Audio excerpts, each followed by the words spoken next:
The parable of the generous employer teaches an important lesson about daily Christian living.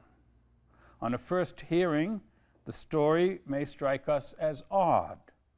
Who would pay everybody the same wage, no matter how long the hours each may have worked?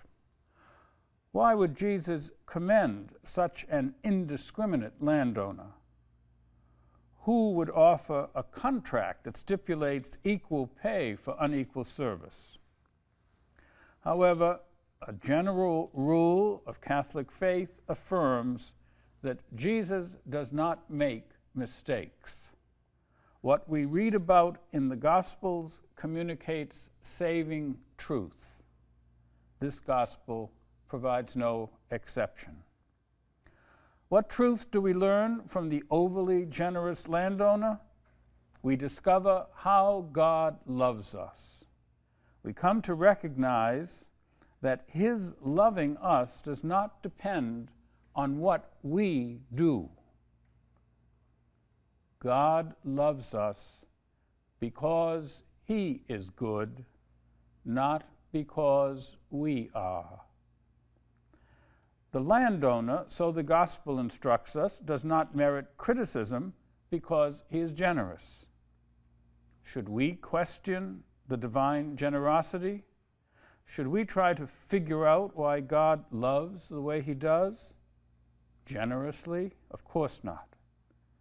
At the same time, God's generosity never becomes an excuse for our acting in any way whatsoever. When God loves us, he makes us good. There is another aspect to the landowner's largesse, his indifference toward the hours that each laborer worked. One could imagine that the landowner had forgotten how much time each one spent in the vineyard. So also with God. God, however, does not forget. He can't. He doesn't have a memory.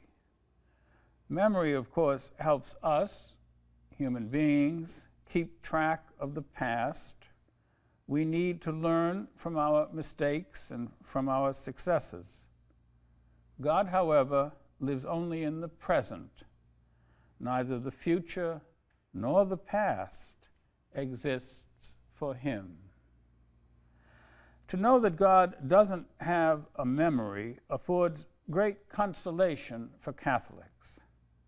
Each time that we turn to God, we enter into his moment, his eternal now. Sure enough, we can bring our own memories, the happy ones and the sad ones, the uplifting ones and the guilty ones even. But that's us.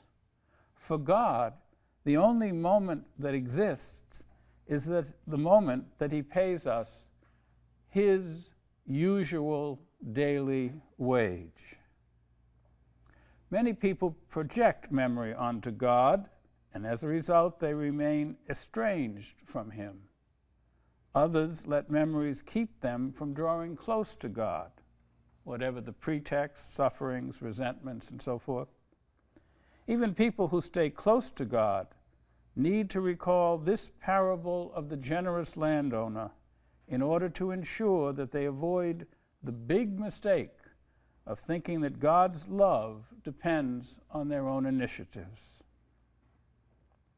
The saint whom we honor today, Bernard of Clairvaux, was a great master of how the divine love works.